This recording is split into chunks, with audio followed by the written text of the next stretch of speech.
Now I would like to say a few words how to read Sri Aurobindo. Mother was asked the same question, and she said that you have to read him slowly, without trying to understand, with your active mind, and try to absorb the words and their meanings, and they, the luminous words of Sri Aurobindo, would formulate in your mind the capacity to understand them. So to say, the text itself will build slowly and gradually the means to be understood. At first it is very difficult to read Sri Aurobindo, and I must say that from my side, when I started to read him, I read him it was like a food for spiritual growth. It was more intuitive understanding rather than literal or logical understanding. Logic follows the intuition. There has to be an opening to the text. I had a friend who was a specialist in Hegel. Hegel is not an easy philosophy. And Marx. He was a brilliant philosopher. And I gave him to read The Life Divine, and he said he cannot read it.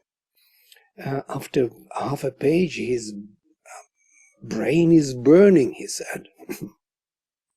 And this is the whole case of Sri Aurobindo. One has to open oneself to him and allow the text to come in and to settle there and start working on your consciousness and understanding. Where to start? I would suggest to start with his, if you are interested in yoga, in integral yoga, to start with letters on yoga. Choose different topics on food, on everyday life, on meditation, on concentration. There are many topics on dreams. Start kind of studying the very background of integral yoga. If you are interested in the scriptures, the best would be to read the Isha Upanishad, in my view. And then slowly after Isha Upanishad and Kena Upanishad, especially Kena is very important for the psychologists, those who are interested in psychology, how consciousness functions.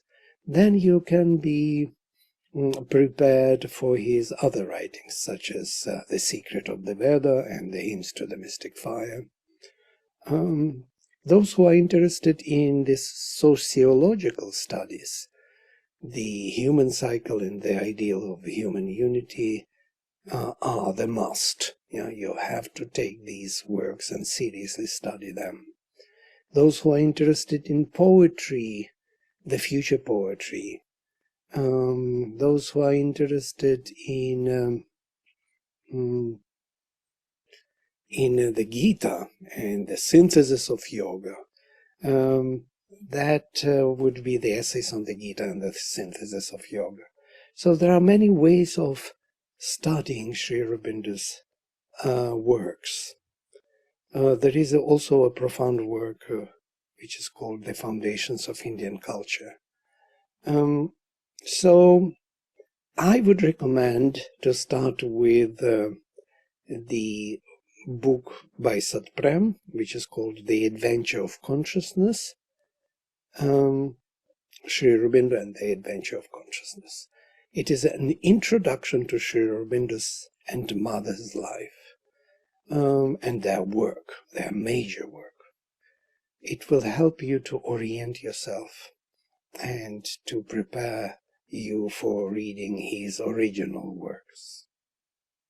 Yes, that's basically what I would recommend.